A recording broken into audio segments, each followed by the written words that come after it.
because you are giving the opportunity. God is working with your heart. Follow what God commands. Pwede ikaw ay isang Kristiyano at wala kang ginagawa para sa Panginoon, hindi na dadagdagan.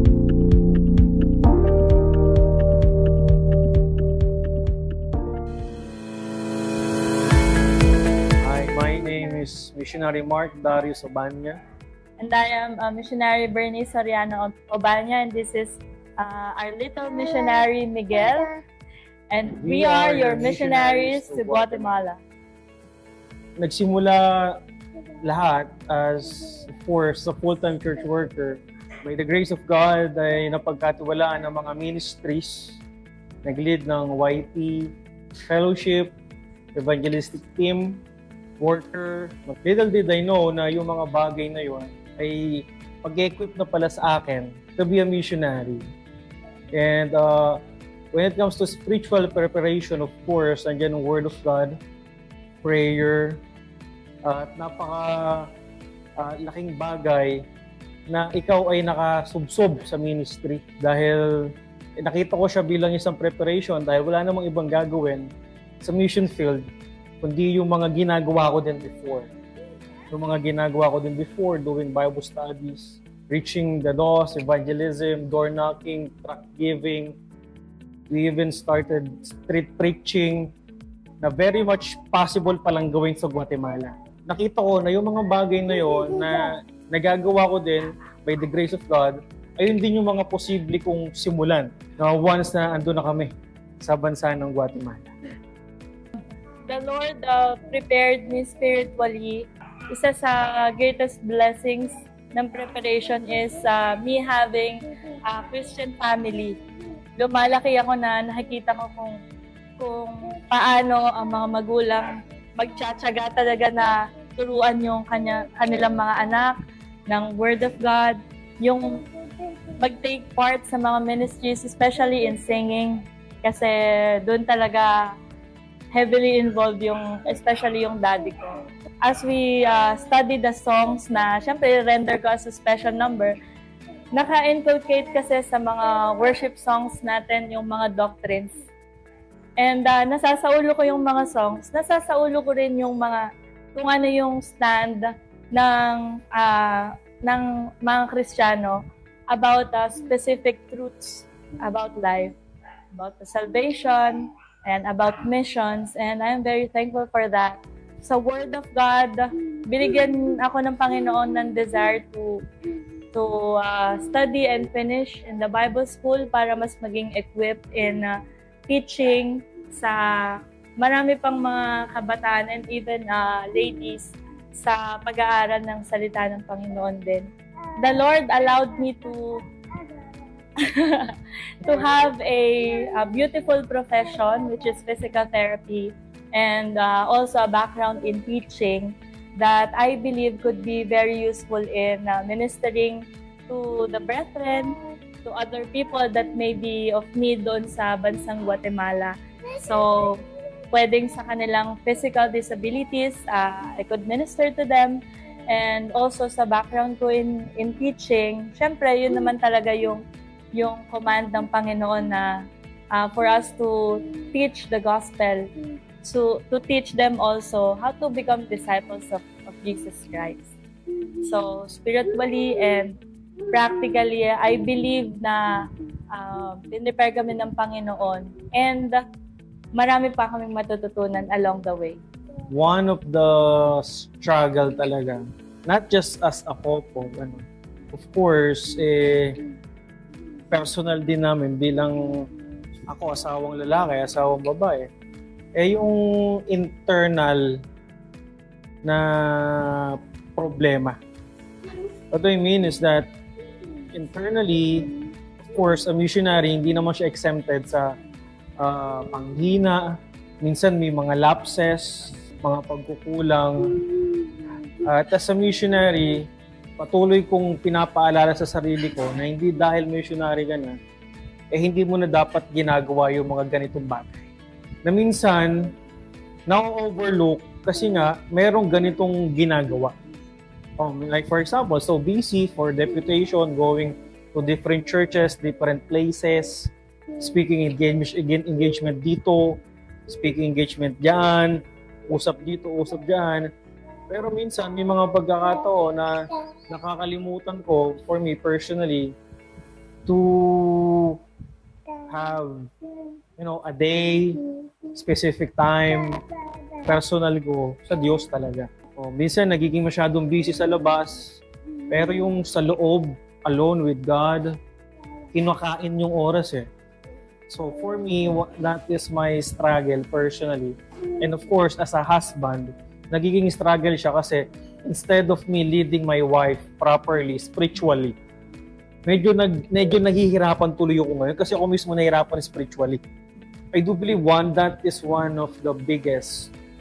Kasi pagdating naman sa pera, God provides. As a married couple, wala naman kami masyadong issue.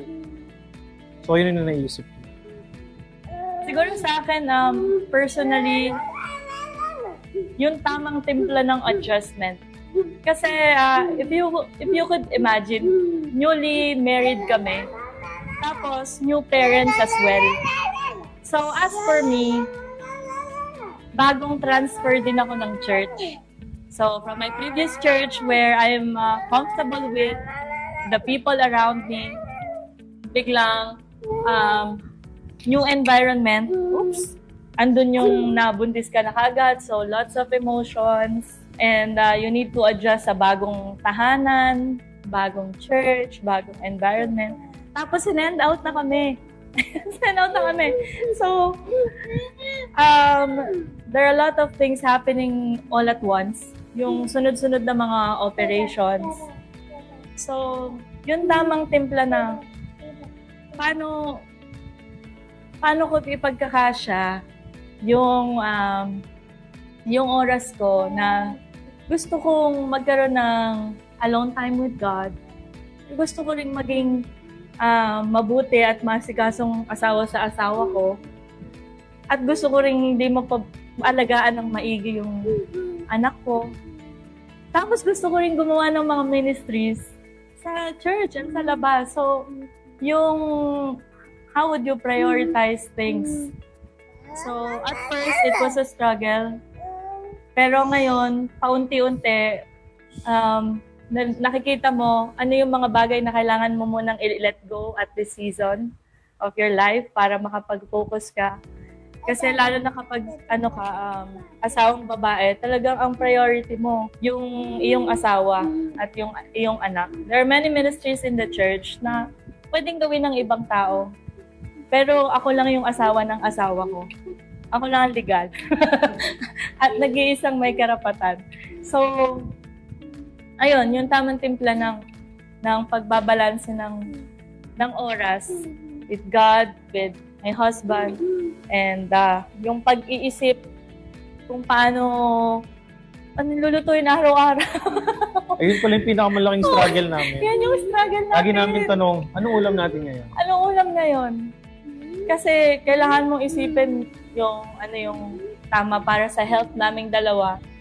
Kasi of course, our physical body is one of the greatest asset na binigay ng Panginoon. Paano ka maglilingkod sa Panginoon kung palagi kang may sakit?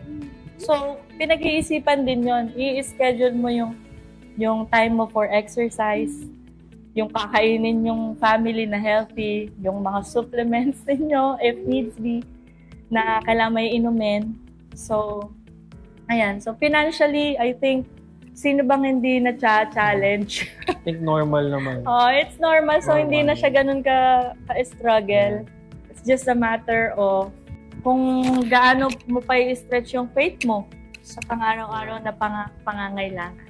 Ayun lang. And, of course, iba yung challenges namin dito sa Philippines.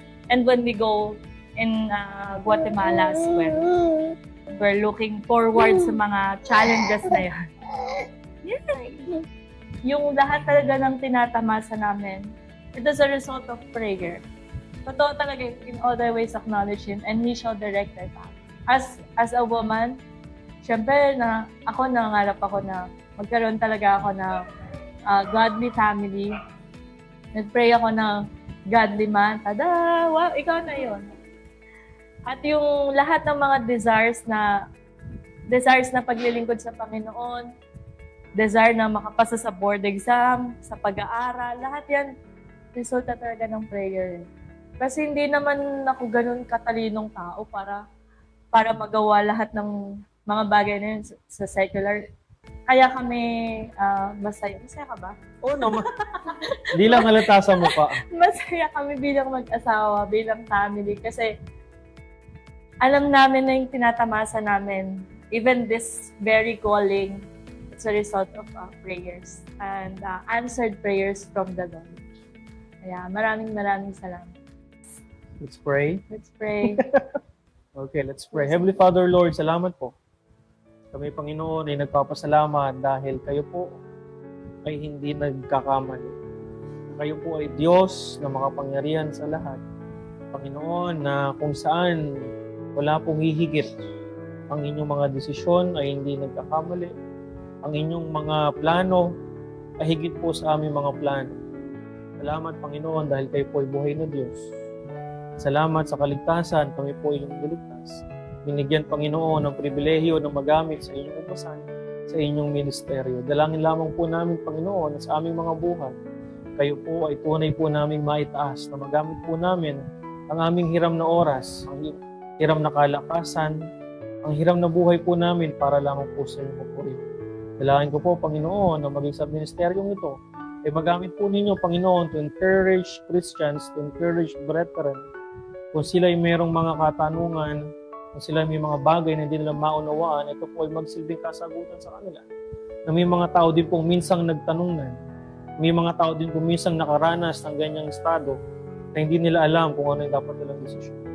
Just pray for them, Panginoon, na kayo pong kumilos, kayo pong maitaas, kayo pong glorify, maging po sa bawat young people, young men, professionals, young adults, even with the families, Panginoon.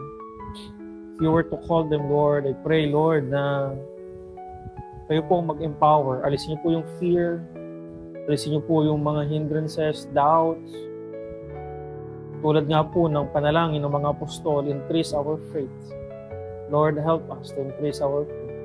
Salamat, Panginoon. Nawa po, Panginoon, wala po ibang naitaas sa aming kalagitnaan, kundi ang pangalan niya lamang po. In Jesus' name. Amen. Thank you po.